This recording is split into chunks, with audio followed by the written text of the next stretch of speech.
Det er ikke så længe siden, jeg lavede den opskrift, hvor man laver flæskesteg i sin gryde, og så har jeg så gået og tænkt på, hvad kan man lave, som ellers er upraktisk med almindelig kogegrej, men virker super godt med støv, og det er jo selvfølgelig at bage boller i sin pande. Det burde teoretisk ikke kan lade sig gøre, men faktisk har amerikanerne haft en opskrift på noget, der hedder English muffins i nogle år, og den er super lav, når man kan styre temperaturen, og jeg gør det sådan her. Og en af grundene til, at English muffins er så nemme at lave, det er, fordi der skal få ingredienser i, og vi kan godt lide, at tingene er nemme at lave. Jeg starter med at lune smøret. Det skal ikke smelte sådan helt, så jeg har sat panden på 39 grader. Næsten kropstemperatur, mælken i, gæren i. Så står det og bliver lillefingervarmt, uden at man skal holde øje med det. Det brænder jo ikke på. Sukker, salt, og så den lune mælkeblanding. Og gæren og smøret er blevet så blødt, at det kan røres ud, og det er halve mel cirka. Det er simpelthen bare fordi, det er lidt nemmere at blande blandingen, når man starter med det halve melen. Det sidste er mel i. Og jeg rører rundt, indtil det er sådan en relativt klumpet blanding. Ligesom her. Det skal ikke være alt for godt. Det skal være en bolledej, så den skal ikke være alt for brødagtig. Den skal være lidt mere kageagtig i strukturen, og jeg folder det lige nogle gange, så jeg har ikke hældt ekstra mel på. Det er det mel, der bliver lige fra starten af. Det skal bare ældes ud. Folder den, indtil den er sådan nogenlunde sammenhængende, og så presser jeg den flad. Det er nu, jeg bruger et lille trick. Jeg kommer op i den 39 grader varme pande, så den kan hæve. Med låg på, så er fugten derinde. Det er det, der hedder et raskeskab hos bagerne. Efter cirka et kvarter, så vender jeg den. Man kan se den her på undersiden, at den ser anderledes ud. Og så får den et kvarter mere, eller indtil den har dobbelt størrelse, hvad der nu sker først.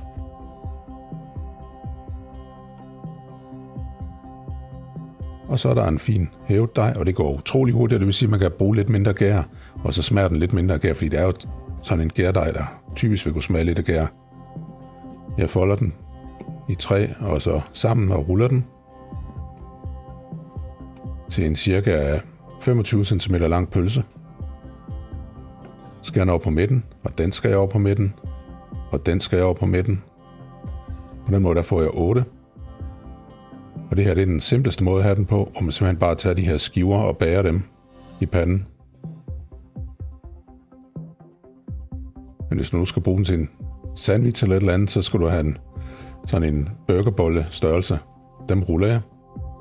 Det kunne du enten gøre på den her måde, eller hvis du ikke kan finde ud af det, så folder du den bare ind i hinanden på den måde her. Det virker lige så godt. Det tager bare lidt længere tid.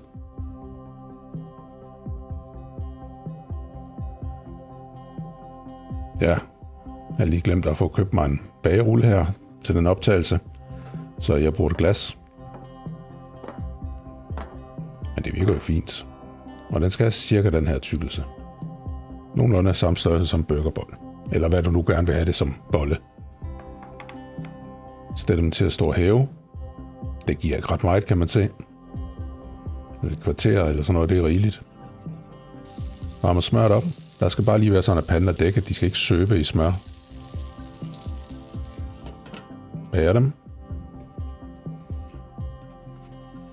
Vender dem. Og de skal have 2 gange 7 minutter. Og det er med låg på, både den ene og den anden side. Så er de færdige. Det er jo en hurtig måde at bage boller på.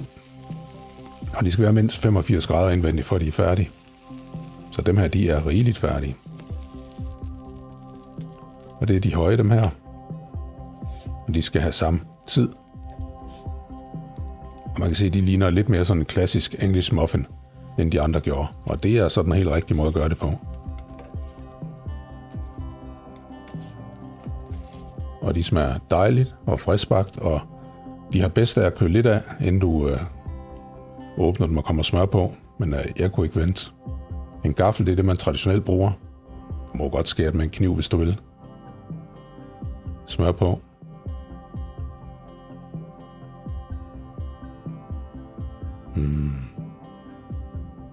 Så det skal du prøve.